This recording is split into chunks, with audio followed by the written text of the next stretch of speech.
Boa tarde, meninos, tudo bem com vocês? Hoje nós vamos revisar Educação Física e Geografia, certo? Sobre atividade física e exercício físico, eu passei para vocês já. E sobre a ginástica aeróbica, certo? Eu passei para vocês também. Passei origem, fundamento, situação atual, então tem um bom material para vocês estarem estudando, tá bom?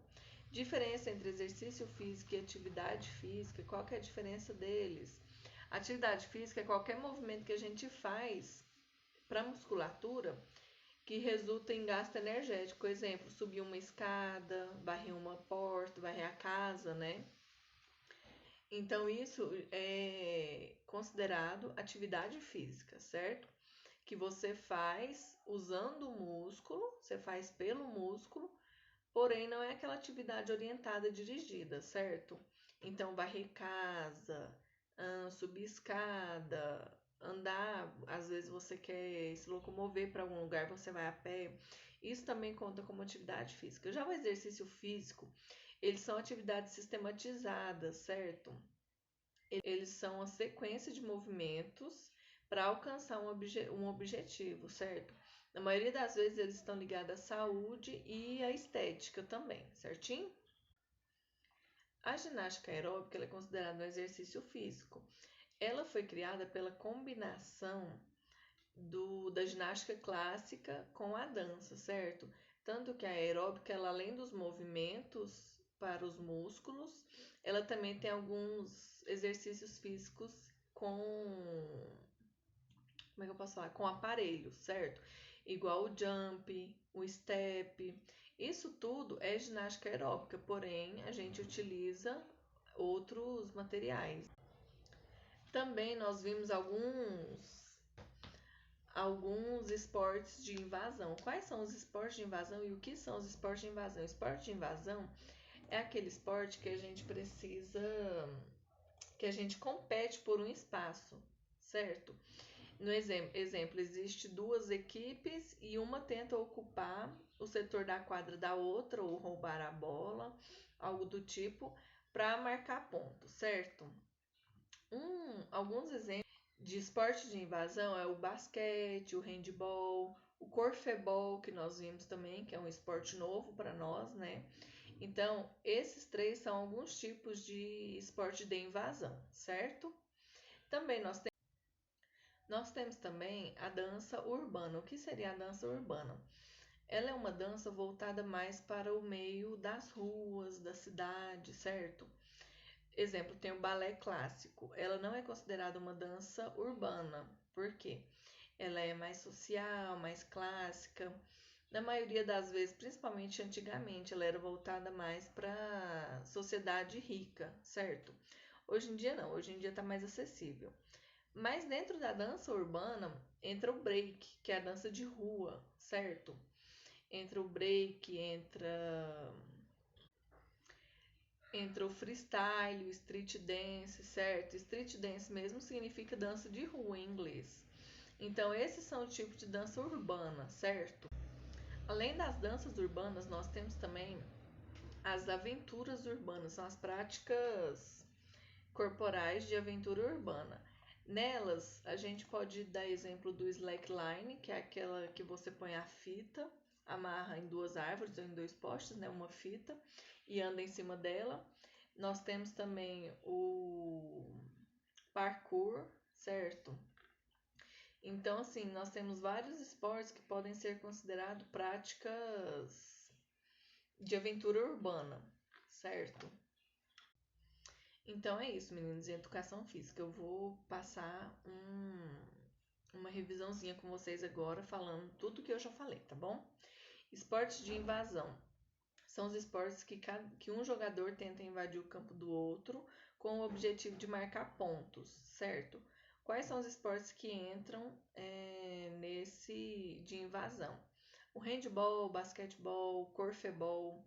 O corfebol é um dos pouquíssimos esportes que podem ser praticados por homens e mulheres na mesma equipe, certo? Então ele é um esporte de equipe mista, ok?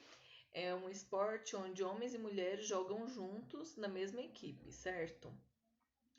Corfebol também é um esporte de invasão, ok?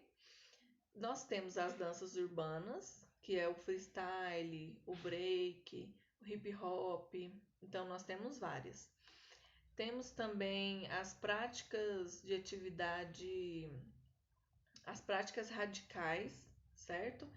Que pode ser o slackline, o paintball, parkour, rapel, tudo isso pode ser considerado prática urbana, de aventura, tá bom? Nós temos também a diferença entre exercício físico e atividade física. O exercício físico ele é coordenado, ele é supervisionado. Já a atividade física não. A atividade física ela é qualquer movimento que você faça e que utilize os músculos, certo? Durante o seu dia a dia, exemplo, subir uma escada, é, varrer a casa, certinho? Às vezes brincar com o cachorro se você estiver correndo, certo? Isso tudo pode contar como atividade física. Então é isso, meninos. Deem uma lida em tudo que eu passei sobre atividade e exercício físico e sobre ginástica aeróbica, tá bom? Bora para geografia agora. Então, meninos, em geografia nós vamos estudar um pouco sobre a dimensão territorial do Brasil, lembrando que ele é o quinto maior país do mundo, certo? Perdendo apenas para a Rússia, Canadá, Estados Unidos e China, certo? Nosso território ocupa a quinta posição com 8.515.767 km² de extensão, certo? Eu quero que vocês pesquisem um pouco sobre as vantagens e desvantagens que tem um país ser desse tamanho, certo? Porque, é claro, não existe só vantagem, existe também as desvantagens. Para mim, uma desvantagem é a questão da política. Como assim?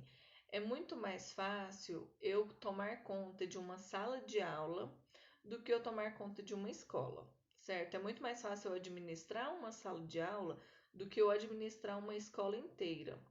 Da mesma forma, é mais fácil um governador administrar um estado pequeno do que administrar um estado grande, certo? Goiás é considerado um estado grande e já foi maior. Vocês fizeram uma pesquisa sobre, então vocês sabem que Goiás já chegou a ser maior do que é atualmente.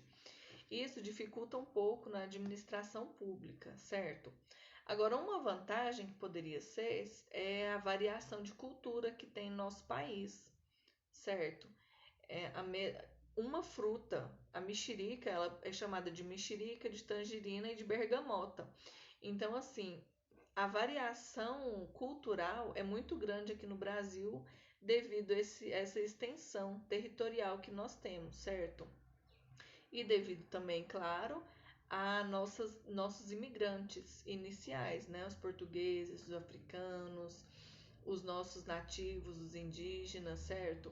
Imigrantes também espanhóis, holandeses. Então, graças a essa grande demanda de imigrantes e da nossa extensão territorial, a nossa cultura é muito grande. Já teve caso do Sul pedir para ser separado do Brasil, certo?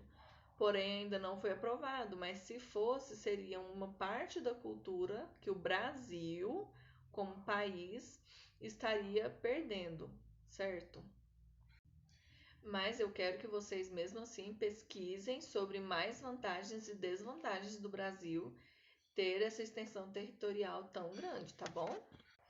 Eu quero que vocês também façam uma leitura de mapa, tá? Da página 9 à página 13, vocês podem encontrar muitas coisas sobre. Essa leitura de mapa será sobre as divisões regionais que o Brasil já teve, tá bom?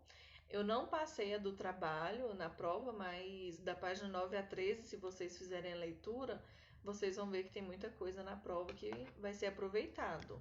Apesar de vocês terem que fazer a leitura de mapas na prova, tá? Agora eu quero que vocês abram o livro na página 8 para estarem me acompanhando sobre a ZEE, que é a Zona Econômica Exclusiva, certinho? Eu até pedi para vocês estarem sublinhando algumas partes aí no livro, porque são importantes e também agora vai cair um pouco na prova, tá? O Brasil, como vocês sabem, ele tem um controle de uma área do mar. O Brasil é um país litorâneo, então ele faz parte, algum pedaço dele faz parte do mar, certo? E nós temos o domínio de um pedaço, eu vou falar dessas terras, né? De um pedaço desse mar, certo? Fora do Brasil, fora do que está na divisa de terra. Nós temos uma parte do mar. Esse mar que o Brasil tem parte dele, ele é denominado de mar territorial, porque faz parte do território brasileiro, certinho? Nesse espaço, o Brasil pode controlar navios, aviões estrangeiros, a pesca, a extração de petróleo, do pré-sal também. Esse controle da extração do petróleo e da pesca pode ser feito tanto no leito do rio, quanto na parte subterrânea do rio, do mar, né, no caso. O Brasil tem direito a, não só o Brasil, tá? Como outros países também que são litorâneos, tem direito a 200 milhas náuticas, certo? É uma distância na horizontal do mar, certo? Isso que é a nossa ZEE, Zona Econômica Exclusiva. Esse mar sob o domínio brasileiro também, ele pode ser chamado de Amazônia Azul, certo? Porque ele é muito rico também. A Amazônia ela é rica nas árvores, na questão do oxigênio para nossa sobrevivência e de outros países. E a nossa Amazônia Azul também, ela é muito rica.